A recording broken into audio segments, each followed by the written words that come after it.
Friends, എല്ലാവർക്കും എൻ്റെ പുതിയൊരു വ്ളോഗിലോട്ട് സ്വാഗതം.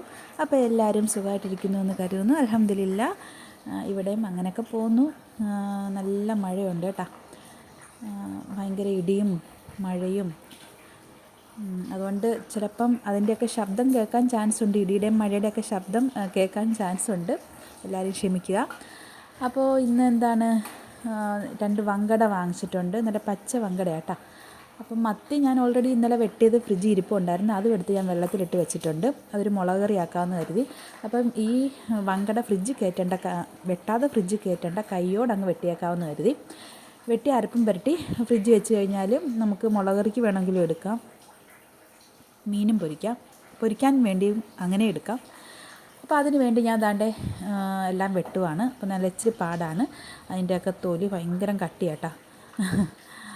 അങ്ങനെ ഞാൻ 2 വങ്കടയും ഞാൻ ഉരിച്ച് വൃത്തിയാക്കി കഷ്ണിച്ച് വരഞ്ഞും കൂടെ വെച്ചിട്ടുണ്ട്. ഇനി അത് കുറച്ച് നേരം വെള്ളത്തിൽ കിടക്കട്ടെ. ഇടി കുടുങ്ങുന്ന കേട്ടോ. അപ്പോൾ ഞാൻ ചട്ടിക്കകത്ത് മഞ്ഞൾപ്പൊടി, മുളക് പൊടി, പെരുംജീരകപ്പൊടി, കുരുമുളക് പൊടി, ഉപ്പ് എല്ലാം കൂടെ മിക്സ് ചെയ്ത് കുഴച്ചെടുക്കുകയാണ്. എന്നിട്ട് അതിലോട്ട് നമുക്ക് മീൻ അങ്ങോട്ട് ഇട്ട് കൊടുക്കാം. എന്നിട്ട് നന്നായിട്ട് കുഴച്ച് സെറ്റാക്കി ഒരു ഡപ്പാക്കകത്താക്കി അങ്ങ് വെക്കാമെന്ന് കരുതി. എന്താണെന്നറിയാമോ, സ്കൂളിൽ പോകുമ്പോഴത്തേക്കിന് മോന് മീൻ പൊരിച്ചൊക്കെ ഇഷ്ടമാണ്. രാവിലെ വലിയ മീനൊക്കെ ആണെങ്കിലോ അല്ലെങ്കിൽ 1-2 മീൻ കഷ്ണമൊക്കെ പൊരിച്ചൊക്കെ വെക്കുവാണെങ്കിൽ വലിയ കാര്യമാണ്. പിന്നെ എന്തെങ്കിലും ഒഴിച്ച് കറിയോ രസമോ എന്തെങ്കിലും മതി. മെഴുക്ക് വരട്ടിയൊക്കെ ഇഷ്ടമാണ്, തോരനാണെങ്കിലും ഒക്കെ ഇഷ്ടമാണ്. പക്ഷേ മോൾ നേരെ ഓപ്പോസിറ്റാണ് കേട്ടോ. മീൻ കഴിക്കത്തില്ല. എൻ്റെ അടുത്ത് പറയും, മിച്ചി പിന്നെ മീൻ പൊരിച്ചൊന്നും രാവിലെ സ്കൂളിൽ തന്നുവിടാൻ വെക്കല്ലേ, പച്ചക്കറി വെക്കുമ്പോൾ മിച്ചി പച്ചക്കറി ഒന്നും വെക്കല്ലേ. അഥവാ ഇനി ഞാൻ വെച്ചാലുണ്ടല്ലോ, അതുപോലെ കൊണ്ടുവന്ന് തിരിച്ചു കൊണ്ടുവരും. നമുക്കത് കാണുമ്പോൾ തന്നെ വിഷമം തോന്നും. നമ്മൾ മെഴുക്ക് വരട്ടിയാണെങ്കിലും തോരനാണെങ്കിലും കൊടുത്തു വിട്ടാലൊന്നും കഴിക്കത്തില്ല.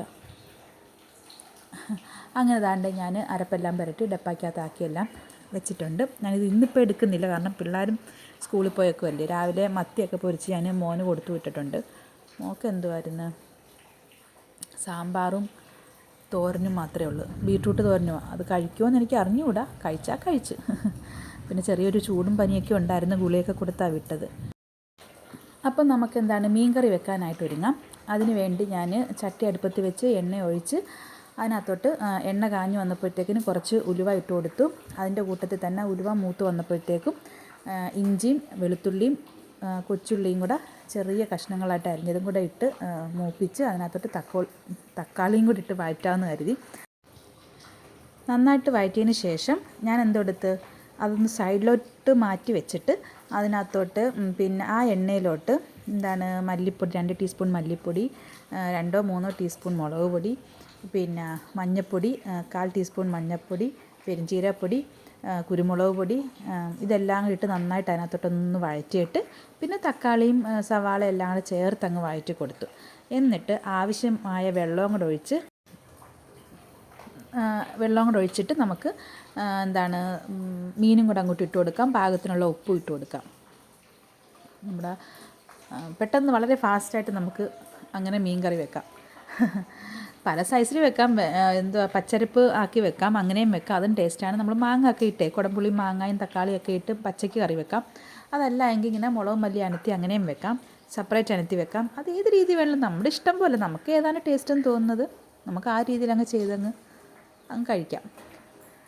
അപ്പോൾ അങ്ങനെ ഞാനിതാണ്ട് മത്തിയൊക്കെ ഇട്ട് കൊടുത്തിട്ടുണ്ട്. ഇതിനകത്തോട്ട് കുറച്ച് കറിവേപ്പിലയും കൂടെ ആഡ് ചെയ്ത് കൊടുക്കുക. കുറച്ച് എണ്ണയും കൂടെ കറിയുടെ പുറത്തിങ്ങനെ തൂവി കൊടുക്കുക.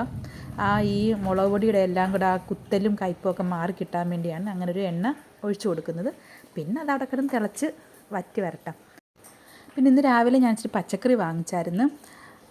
അതിൽ നിന്ന് കുറച്ച് അച്ചിങ്ങായും പിന്നെ പഴയ ഇച്ചിരി അച്ചിങ്ങായും വെണ്ടയ്ക്കായും ഇതെല്ലാം കൂടി എടുത്തൊന്ന് മെഴുക്ക് വെട്ടാമെന്ന് കരുതി. അപ്പോൾ അത് ഞാൻ പിന്നെ ഉമ്മ അരിഞ്ഞെല്ലാം തന്ന് അത് ഞാൻ ഇച്ചിരി വെള്ളവും ഉപ്പും ഒഴിച്ച് കുറച്ച് എണ്ണയും ഒഴിച്ച് അടുപ്പത്തോട്ട് വെച്ചിട്ടുണ്ട്. അത് അവിടെ കിടന്ന് വേകട്ടെ. അപ്പോൾ 2 അടുപ്പിലും, ഒരടുപ്പിൽ മത്തിക്കറിയും ഒരടുപ്പിൽ അച്ചിങ്ങ മെഴുക്ക് വരട്ടിയും അങ്ങനെ അങ്ങാകും. പച്ചക്കറി ഇച്ചിരി വന്നപ്പോൾ ഇച്ചിരി കൂടുതൽ സാധനങ്ങളങ്ങ് വാങ്ങിച്ച് 3-4 ദിവസത്തേക്ക് അങ്ങ് ആകുമല്ലോ. എപ്പോഴും പോയി പച്ചക്കറി വാങ്ങിക്കണ്ടല്ലോ എന്ന് കരുതി പിന്നെ അതിനകത്ത് നേരത്തെ ഇരുന്ന ഇച്ചിരി എന്താണ് പച്ചക്കായ 2 എണ്ണം ഉണ്ടായിരുന്നു. അപ്പോൾ അത് ഞാൻ പറഞ്ഞു, ഉമ്മ അതൊന്ന് എനിക്കൊന്ന് അരിഞ്ഞത്, അത് പിന്നെ രാവിലത്തേക്ക് പിള്ളേർക്ക് സ്കൂളിലേക്ക് പെട്ടെന്ന് ഒന്ന് മെഴുക്ക് പുരട്ടി എടുക്കാമല്ലോ എന്ന് കരുതി. അപ്പോൾ ഉമ്മ എനിക്കത് അരിഞ്ഞ് തന്നിട്ടുണ്ട്. അപ്പോൾ അത് നന്നായിട്ട് കഴുകി അതും അങ്ങ് ഫ്രിഡ്ജിൽ കയറ്റാമെന്ന് കരുതി. അപ്പോൾ മീനും ഈ പച്ചക്കായും അങ്ങ് ഫ്രിഡ്ജിൽ കയറ്റാമെന്ന് കരുതി. അപ്പോഴേക്കും നമ്മുടെ കറി ഏകദേശമൊക്കെ ഒരുവിധം തിളച്ച് വരുന്നുണ്ട്. ഇച്ചിരിയും കൂടെ ഒക്കെ വറ്റാനുണ്ട് കേട്ടോ. അപ്പോൾ ഒന്ന് ഇളക്കി എന്നൊക്കെ നോക്കി. അപ്പോൾ ഉപ്പ് പാകത്തിന് നോക്കണം.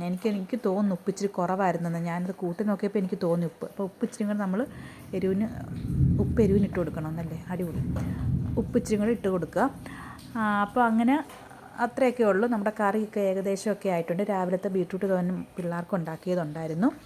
പിന്നെന്താണ്, പിന്നെ കാച്ചിൽ കുറച്ച് ദിവസമായിട്ടാണ് കാച്ചിൽ വാങ്ങിച്ച് വെച്ചിട്ട് എടുക്കത്തില്ല. ഇതാ ഫ്രൂട്ട്സ് ആണെങ്കിലും എന്താണെങ്കിലും വാങ്ങിച്ച് വെച്ചാൽ അത് എടുക്കത്തില്ല. എടുക്കാതെ ഇന്ന് ചീത്തയായി പോകുമ്പോഴാണ് പിന്നെ നമുക്ക് ഉപയോഗിക്കാൻ പറ്റാത്ത രീതിയിൽ ചീത്തയാക്കി നമ്മൾ കളയും. പക്ഷേ അത് എടുക്കാൻ മറന്നു പോകും. അങ്ങനെ കാച്ചിൽ ഇവിടെ കുറച്ച് ദിവസം ഇരുന്നതായിരുന്നു. എന്തായാലും അതങ്ങ് എടുക്കാമെന്ന് വിചാരിച്ചാൽ ഇന്ന് അതെടുത്ത് കഷ്ണിച്ചെല്ലാം അടുപ്പേ കയറ്റി. അപ്പം കാച്ചിലാണെങ്കിലും പിന്നെ എന്താണെങ്കിലും ശരി, ഈ പിന്നെ കിഴങ്ങ്, കപ്പ, എന്തുവാണെങ്കിലും പയറ് തരങ്ങളാണെങ്കിലും എല്ലാം ആദ്യം നമ്മൾ കുക്കറിലിട്ട് വേവിക്കുമ്പോൾ അല്പം മഞ്ഞൾപ്പൊടിയും കൂടെ ഇട്ട് വേവിക്കുക. ഉപ്പിടുന്നതിൻ്റെ കൂട്ടത്തിൽ അല്പം മഞ്ഞൾപ്പൊടിയും കൂടെ ആ വെള്ളത്തിലിട്ട് വേവിക്കുക. ഗ്യാസിൻ്റെ പ്രശ്നം എന്തെങ്കിലുമൊക്കെ ഉണ്ടെങ്കിൽ മഞ്ഞൾപ്പൊടി നല്ലൊരു സൊല്യൂഷനാണ്. നമുക്ക് ഗ്യാസൊന്നും ഫോം ചെയ്യത്തില്ല. അപ്പോൾ അങ്ങനെ നമ്മുടെ കാച്ചിലും അടുപ്പേ കയറ്റാൻ മീൻചട്ടി മാറ്റി കഴിഞ്ഞ ശേഷം നമുക്ക് കുക്കർ അങ്ങോട്ട് അടുപ്പിലോട്ട് വെക്കാം. പിന്നെ ഈ അച്ചിങ്ങയ്ക്കകത്തോട്ട് ഞാൻ പച്ചമുളക് ഇട്ടാണ് വഴറ്റിയെടുക്കുന്നത്. അപ്പം വെള്ളം ഇതുവരെ വറ്റിയിട്ടില്ല. എണ്ണ ഒഴിച്ചുകൊണ്ട് അതങ്ങ് വറ്റിക്കോളും. അപ്പം കുറച്ച് മുളക് പൊടി ഞാൻ ഇട്ട് കൊടുത്തിട്ടുണ്ട്. അപ്പോൾ ഏകദേശം നമ്മുടെ കറികളെല്ലാം ഇവിടെ റെഡി ആയിട്ടുണ്ട്. ചോറ് ഒന്നും കൂടെ തിളപ്പിച്ചങ്ങ് അടച്ചിടണം. അപ്പോൾ അതും കൂടെ കഴിയുമ്പോഴത്തേക്ക് നമ്മുടെ ജോലി ഒതുങ്ങും. പിന്നെ രാവിലെ തന്നെ പിള്ളേരെ സ്കൂളിൽ വിടാൻ വേണ്ടി എല്ലാം ചെയ്തപ്പം ഒരുവിധം ജോലിയൊക്കെ ഞാൻ ഒതുക്കിയായിരുന്നു. പിന്നെ ഉച്ചക്കലത്തെ ഇച്ചിരി കറിയും ചോറും ഒക്കെ വെച്ചാൽ മതിയായിരുന്നു. അപ്പോൾ അത് വളരെ ഫാസ്റ്റായിട്ട് നമുക്ക് വളരെ പെട്ടെന്ന് എനിക്ക് തോന്നി ഇന്നത്തെ വിഭവങ്ങളൊക്കെ ഉച്ചക്കത്തെ ചോറും കറിയും എല്ലാം പെട്ടെന്ന് എനിക്ക് ഉണ്ടാക്കാൻ പറ്റിയെന്ന് തോന്നുന്നു. പിന്നെ വേറൊരു കാര്യം എന്ന് വെച്ചാൽ നമ്മുടെ ഈ അടുപ്പ് ആദ്യം ഇപ്പം ഞാൻ അച്ചിങ്ങ മെഴുക്കുവരട്ടുന്ന അടുപ്പുണ്ടല്ലോ, അത് അങ്ങ് പിന്നെ തീ അങ്ങ് കുറവായിരുന്നു. അതിൻ്റെ തീ അങ്ങ് കുറവായിട്ട് വലിയ പാടായിരുന്നു. എന്തെങ്കിലുമൊക്കെ ഒന്ന് വെച്ചാൽ തിളച്ച് വരാൻ വലിയ പാടായിരുന്നു. അപ്പോൾ മറ്റേ അടുപ്പ് കുക്കറിരിക്കുന്ന അടുപ്പിന് നല്ല തീയും ഉണ്ടായിരുന്നു. ഇന്നലെ രാവിലെ തൊട്ട് കുക്കറിരിക്കുന്ന അടുപ്പിൻ്റെയും തീ അങ്ങ് പോയി. രണ്ടിനും ചെറിയ തീയാണ്. അതുകൊണ്ട് പിന്നെ ഭയങ്കര താമസമാട്ടോ. പിന്നെ എല്ലാം വെന്തും തിളച്ചുമൊക്കെ വരാൻ, കുക്കറിലൊക്കെ വിസിൽ വരാനൊക്കെ വലിയ താമസമാണ്. അങ്ങനെ അപ്പോൾ നമുക്കിനി ഫുഡ് കഴിക്കാം. കുറച്ച് ചോറ് ഞാൻ ഇട്ട് കൊടുത്തിട്ടുണ്ട്. അപ്പം നമ്മുടെ കാച്ചിലും കൂടെ കഴിക്കണമല്ലോ. അപ്പോൾ അതിൻ്റെ സൈഡിലോട്ട് അതിൻ്റെ സൈഡിലോട്ട് 2 കാച്ചിൽ പുഴുങ്ങിയത് വെച്ച് കൊടുക്കുന്നുണ്ട്. പിന്നെ ഈ കാച്ചിൽ പുഴുങ്ങിയതിലും ചോറിലും കൂടെ ആ മുളക് കറിയും മത്തിയും കൂടെ ഒഴിച്ചങ്ങോട്ട് കൊടുക്കണം. അതിനുശേഷം ആ കാച്ചിലിൻ്റെ പുറത്തും കൂടെ ഒഴിക്കണം കേട്ടോ. അത് കറിയൊക്കെ അതിനകത്ത് സെറ്റായിട്ടിരിക്കണം. പിന്നെ അതിൻ്റെ കൂട്ടത്തിൽ സൈഡിലായിട്ട് ഇച്ചിരി ബീട്രൂട്ട് തോരൻ, ഇച്ചിരി അച്ചിങ്ങ മെഴുക്കുവരട്ടി, 2 കഷ്ണം പപ്പടം, രാവിലെ പുട്ടിൻ്റെ കൂടെ പൊരിച്ച് 2 കഷ്ണം പപ്പടം ഉണ്ടായിരുന്നു, അതും അങ്ങ് വെച്ച് കൊടുത്തു. അടിപൊളി. അപ്പോൾ ഇന്ന് ഇത്രയൊക്കെ ഉള്ളു. പുതിയൊരു വീഡിയോ ആയിട്ട് നാളെ വീണ്ടും കാണുന്നിടം വരെയും ബൈ.